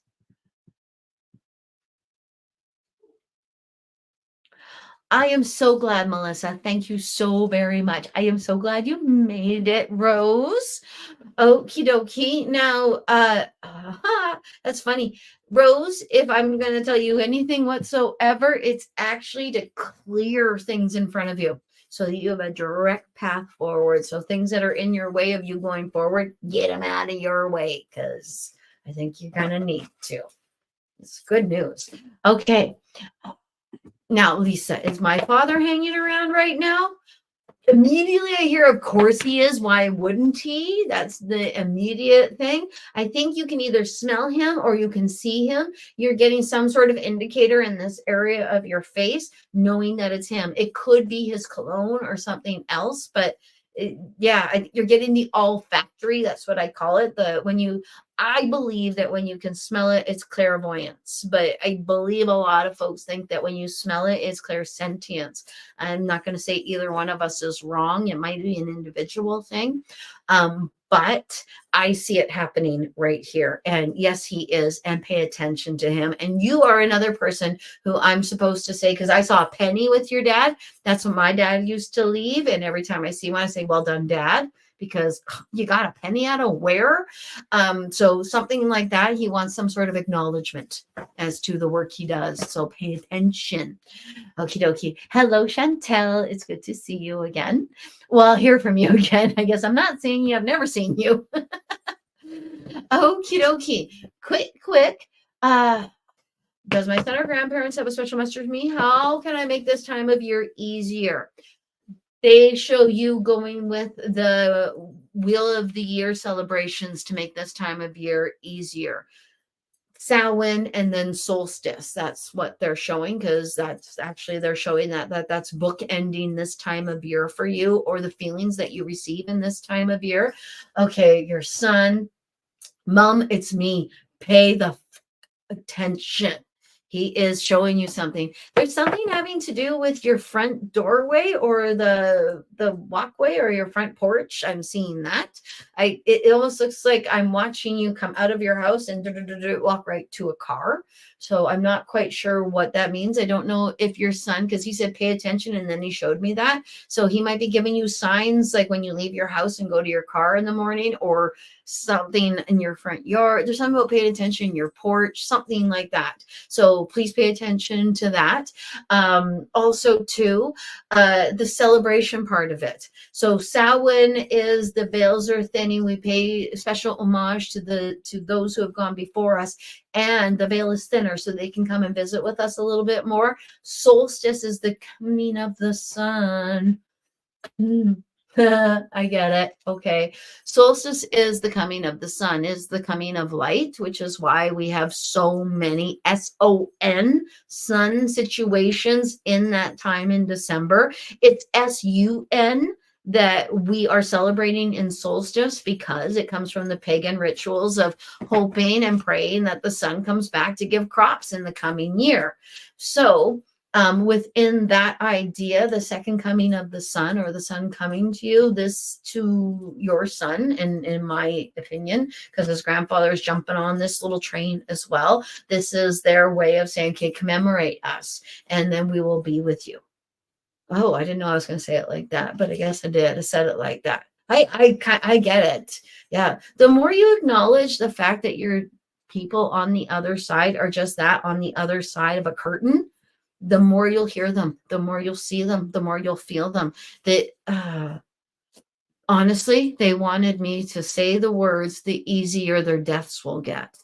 That's a rude thing for me to say, and it's like, I don't know. I don't know if it'll make it easier for you. It might make it more tolerable for you. It might make it so that your brain can actually start to look for hope within their passings.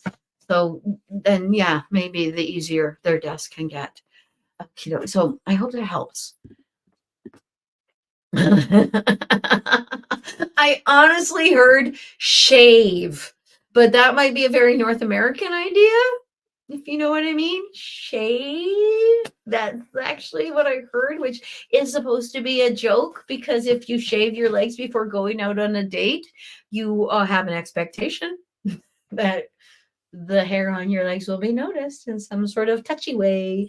Other things too. So that's actually what I hear. Prepare by preparing, by being the best you can possibly be, because you want to attract the highest vibration of mate for yourself. So you need to be in the highest vibration yourself.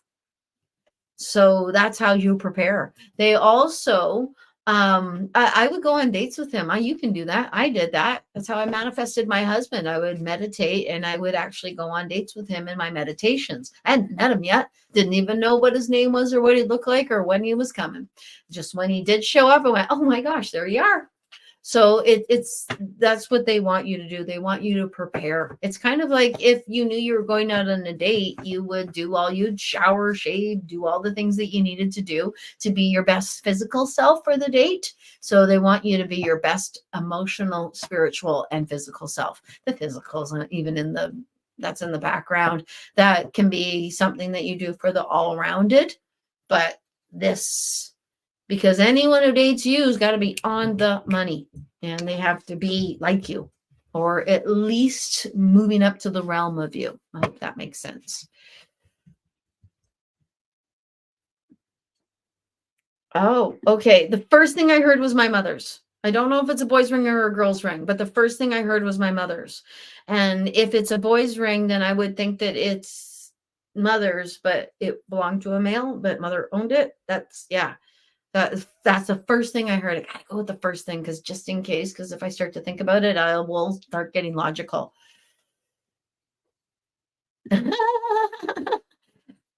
forgot about me. What the heck?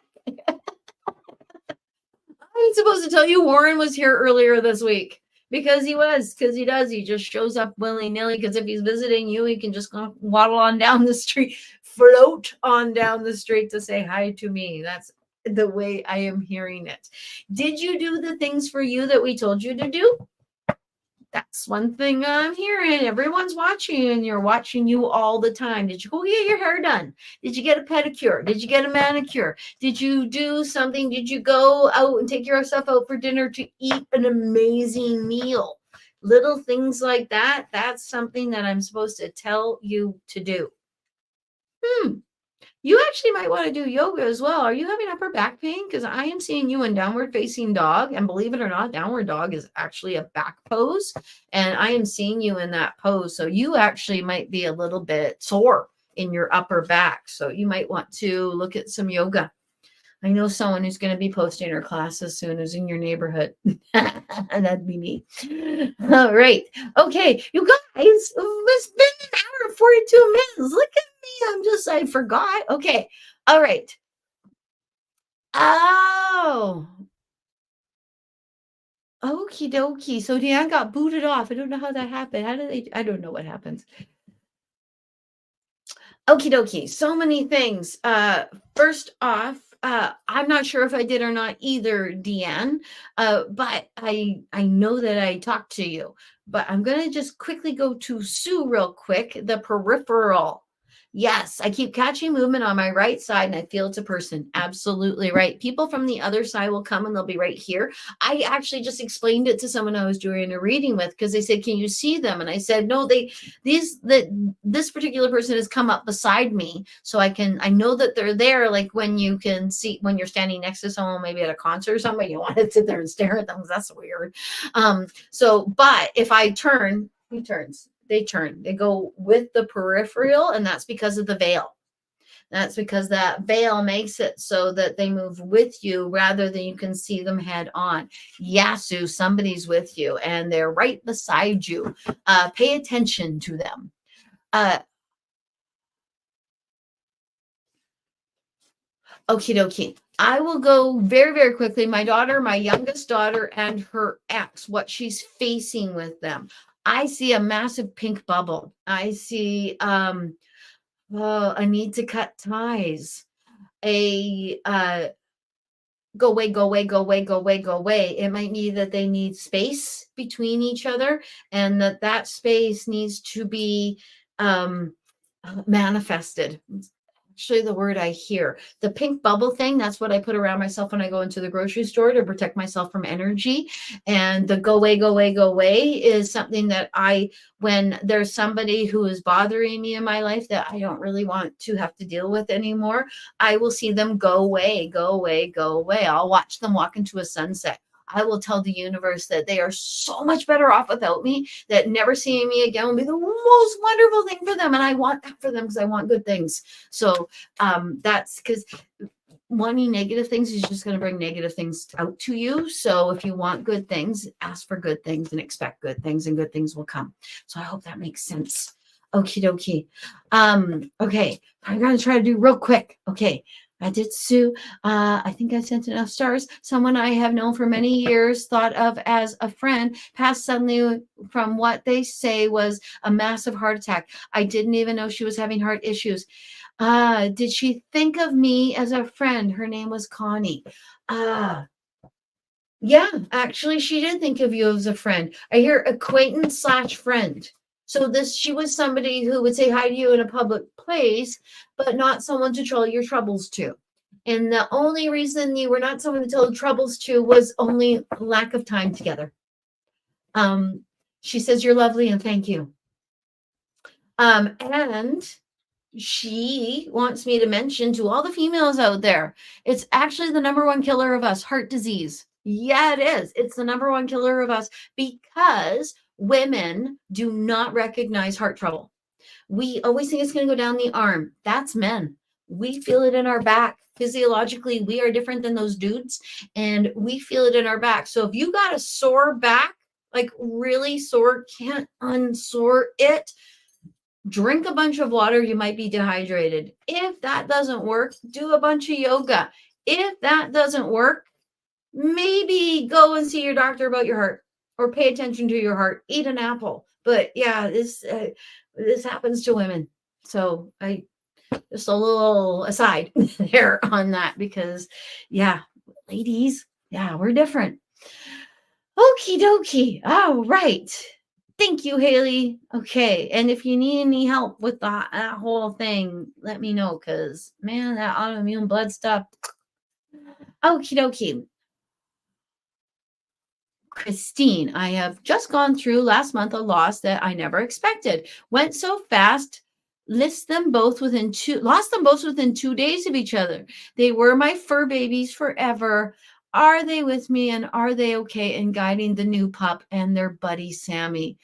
Oh my gosh. Yes, yes, yes, and yes. And you can see the excitement. You can see the difference. And I actually even think you can feel it in your legs. Like you can feel the energy around you. And it's funny because when you said I didn't read that they were fur babies first and the two going together. I had some Rottweilers that did that. Yeah, because they're just so attached to each other. They need each other so much. They love each other. I don't know if your two were litter mates, but that's probably like brother and sister. But yeah, they are with you. And I'm being told,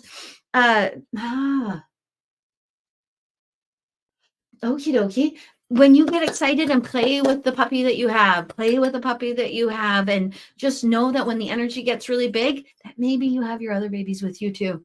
Yeah, because they have to teach the puppy how to be with you. Maybe some bad things too, actually. Okie dokie.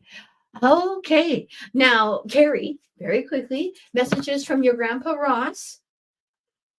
Okay, I actually hear keep fighting the good fight. I don't know if your grandpa Ross was a veteran like yourself, but I am seeing the veteran sign, the with the rifle and the, I want to say hard hat. I'm sorry. Helmet. We're getting. I've been talking to dead people since this morning, so I'm getting a little melty. A little melty. Sorry. It takes a lot out of the brain. Okie dokie. I love you. And do you have a commemoration of him somewhere in your house? Because I keep looking at your house. I keep looking at your fireplace, something like that, or what looks like a fireplace. Not even sure if it's a fireplace or a bookcase or something like that. And there's the fairies on top of it. There's something, I don't know if you have a picture of him there or something like that, some sort of commemoration. He lives on through your stories, through the things that you say. And that makes all the sense in the world. Also to your son. Yeah, lives on through that, and not even just that, but there is the connection. That makes sense. Okay. Yes. Okie dokie. Yeah, he's here. Yeah, I thought so. You're welcome, Shelley. Okie dokie. Now we are we're at the end of my brain. And I don't know if I've given everyone who's on here an answer. Oh, Yellow Submarine by the Beatles. Thank you, Tammy. We all live in the yellow submarine. Yellow submarine. I'm trying to remember all the words to Yellow Submarine and what the message. In the town where I was born, there lived a man who sailed the seas. And that's funny because I was going to use my Beatles cup today. Yeah, I'm not sure. I look at the words of it because they're showing me jet. And for the longest time, when I was trying to decide whether or not to start my YouTube channel, I kept hearing the song Jet by Wings. It was Paul McCartney over and over and over and over again. And I couldn't figure out why I was hearing Jet. And then I looked at the lyrics to Jet. And I thought, oh, that's why my dad is playing Jet in my head. I get it. We were in a very sticky Christmas. Okie dokie. That's what I thought. I knew it was one of those at that time. I knew you're welcome, Evelyn. Yeah, a very sticky Christmas. Yeah, I wasn't sure if it was the Cinderella one. That was maybe the year before. Okie dokie. Okay.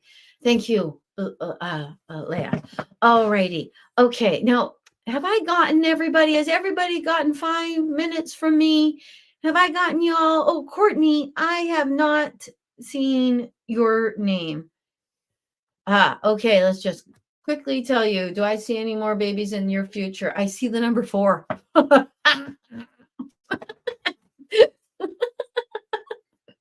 close your legs. Now I have 3 and it's wonderful because you always have spares. And children are the most wonderful thing in the whole wide world. And being a parent is a privilege and an honor. And I loved every second of it. I still am a parent, but I'm not bringing them up anymore.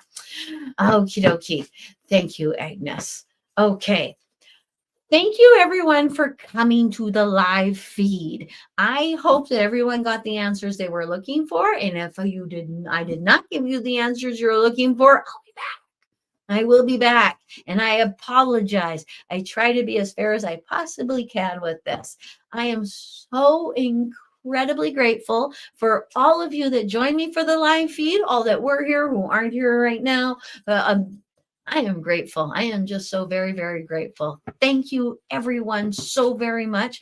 I hope you have a wonderful Halloween. I hope you enjoyed the full moon last night. I hope tonight is a wonderful evening for you. I am going to relax and turn my brain off. Maybe watch a British murder mystery. Love watching British people murder each other. Because it's very serene. So I hope you have an equally lovely evening. Thank you, everyone, for showing up. I will be back here. I will let you know when I'll be back here. I'm not going to make a declaration because I know I'm going to be back here at the end of the month. I'm going to have a guest, Cornelia from Health, Light, and Love is going to be coming on with me. And November 19th. Oh, that's a different one. I will let you guys know. I will most likely be back the second week of November. November 12th, most likely. All right. Thank you very much. Have a wonderful day. Namaste. Thank you, everyone. Thank you so very much.